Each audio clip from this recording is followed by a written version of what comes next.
European federations can criticize individual decisions, but unless enough national associations are willing to risk the financial and political stability of the current system, the opposition remains fragmented. That is the key to his durability. Infantino does not need universal admiration. He needs a coalition large enough to make resistance ineffective.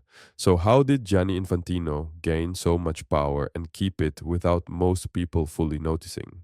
He arrived during a crisis when FIFA desperately needed legitimacy. He used his legal and political experience to master the new governance system. He expanded tournaments, increased revenue, and distributed more money to the associations that elect him. And he learned that controlling the process before a vote can be more important than controlling the vote itself. Fans see the World Cup, the trophy, and the speeches about unity. Federation leaders see funding, access, and influence. Critics see weakened oversight and an organization increasingly centered on one presidency. All three views can exist at the same time. Sepp Blatter's FIFA became famous for corruption scandals. Infantino's FIFA is more modern, more global, and more commercially successful. But it may also be a more sophisticated power structure, one built openly through systems so technical that most people never think to look at them. Because in football, the biggest story is not always who lifts the trophy. Sometimes it is who controls the system, deciding where the trophy goes next. For the 2023 to 2026 cycle, each member association could receive roughly $8 million over 4 years, depending on requirements and approved projects. For wealthy football nations, that money is useful. For smaller associations, it can be transformative. It can pay for training facilities, administration, youth football, travel, pitches, technical staff, and national competitions. In some countries, FIFA funding is one of the central pillars holding the football system together. Now consider what that means politically. The same national associations receiving this support are the associations voting for the FIFA president. This does not automatically mean votes are being bought. Development funding can produce real benefits and many projects are badly needed, but it creates a powerful relationship. Infantino can tell federation leaders that larger FIFA tournaments create more revenue, and that more revenue means more money for them. At the 2023 FIFA Congress, he expressed that message directly. FIFA's money is the member association's money, and the financial numbers kept growing. FIFA projected around $11 billion in revenue for the 2023 to 2026 cycle, driven heavily by the expanded World Cup. Future budgets were expected to rise even further, with billions more allocated to development. That creates a self-reinforcing model. Expand the tournaments, increase the revenue, distribute more money, strengthen the loyalty of the associations. Then use their support to expand FIFA again. The election results show how powerful this system became. Infantino was re-elected without an opponent in 2019. He was re-elected without an opponent again in 2023. By 2026, more than 200 of FIFA's 211 associations were reported to have pledged support for another term. At that point, he was no longer simply winning elections. He had built an environment in which challenging him appeared almost pointless. Infantino's most visible policy has been expansion. The 2026 Men's World Cup grew from 32 teams to 48, with 104 matches instead of 64.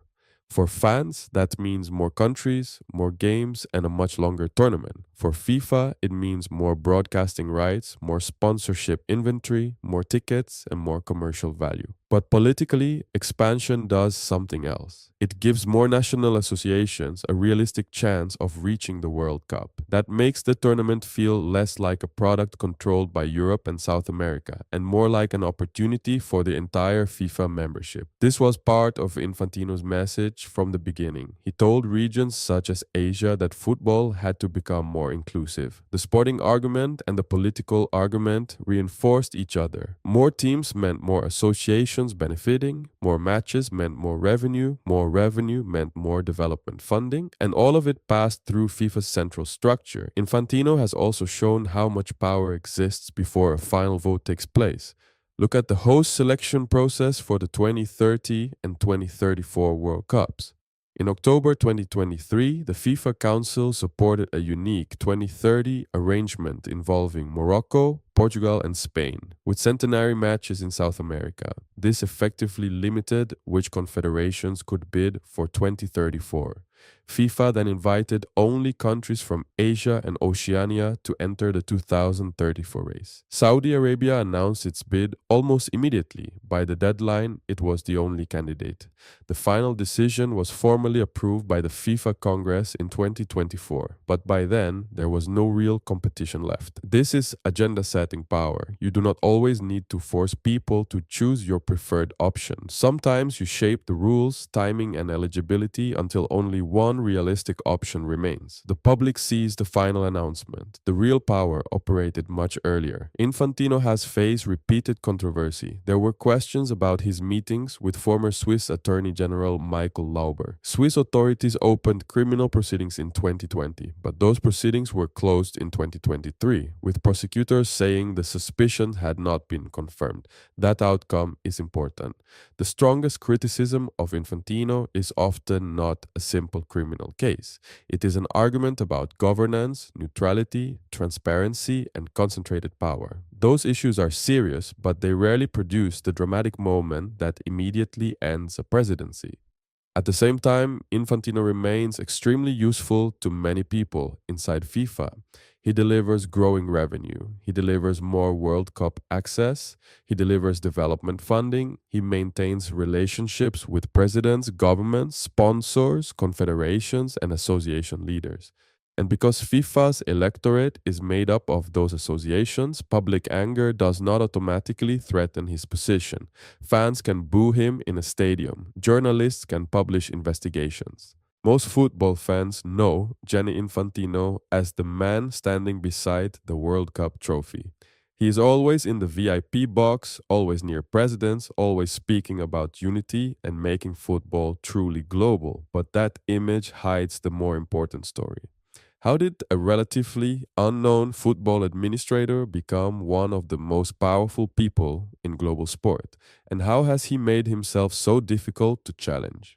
The answer is not one secret deal or one dramatic scandal. It is a system built from rules, committees, development money, tournament expansion, and relationships with the people who actually elect him. Fans watch the matches. Infantino learned to control the machinery around them. Infantino did not come from the football pitch. He came from the legal and administrative side of the game. He joined UEFA in 2000, became director of legal affairs and club licensing, and eventually rose to General Secretary in 2009. That role gave him almost perfect preparation for power inside FIFA. He learned how regulations are written, how competitions are organized, how money is distributed, and how national associations are kept inside a political coalition. But in 2015, he was not supposed to become FIFA president. Michel Platini, the former French superstar and UEFA president, was expected to be Europe's main candidate. Infantino was his trusted administrator. Then Platini was suspended during the corruption crisis that was destroying FIFA's leadership. Suddenly, Europe needed a replacement. Infantino entered the race just before the deadline, backed by UEFA's political network. He was not the most famous candidate, but fame did not decide the election. FIFA presidents are elected by national football associations. Each association gets one vote, whether it represents Germany, Brazil, or a tiny island nation. So Infantino traveled relentlessly. He visited federation leaders across the world and made a simple promise. FIFA would become more inclusive, more global, and more generous. More World Cup places, more development projects, more money reaching national associations. He understood the most important rule of FIFA politics. You do not need to win over billions of fans. You need to win over the people controlling 211 votes. In February 2016, he did exactly that. Infantino entered office at the ideal moment. FIFA had been humiliated by arrests, investigations, and the collapse of Sepp Blatter's presidency. The organization needed a clean face. and Infantino presented himself as the man who would rebuild it. New statutes were introduced. The old executive committee became the FIFA Council. Governance rules, term limits, eligibility checks, and independent oversight were promoted as proof that the Blatter era was over. Some of those reforms were significant, but a new system also creates new pressure points. And Infantino was one of the few people who understood every legal and political detail of that system. The first serious warning came only months after his election. Domenico Scala, the chairman of FIFA's Audit and Compliance Committee, resigned after Congress gave the FIFA Council temporary power to dismiss the head of independent committees. Scala argued that this undermined the independence of the watchdogs meant to control FIFA's leadership. In other words, the organization was promising stronger oversight while giving its central leadership more influence over the people providing that oversight. Then came the committee restructuring. FIFA reduced its standing committees from 26 to 9. Officially, this was about efficiency. But those committees advise the FIFA Council, and their members are appointed through a process involving the Council, confederations, national associations, and the FIFA president. This matters because power is not only about controlling the final vote. It is about controlling who enters the room, what information reaches decision makers, and which proposals appear on the agenda. In 2017, FIFA also replaced its leading ethics prosecutor, Cornel Borbeli, and ethics judge, Hans-Joachim Eckert. The two men said the decision was politically motivated and warned that hundreds of investigations could be disrupted. Infantino was not accused of running the same kind of personal bribery system associated with the old FIFA. The criticism was more subtle. Critics said he was centralizing power through appointments, procedure, and institutional design. That is much harder to explain than a suitcase full of cash. It is also much harder for the public to notice. The strongest part of Infantino's system is not the committees, it is the money. Under Infantino, FIFA dramatically expanded its development program, known as FIFA Forward. Across its first two cycles, around $2.8 billion was made available to national associations, confederations, and regional bodies.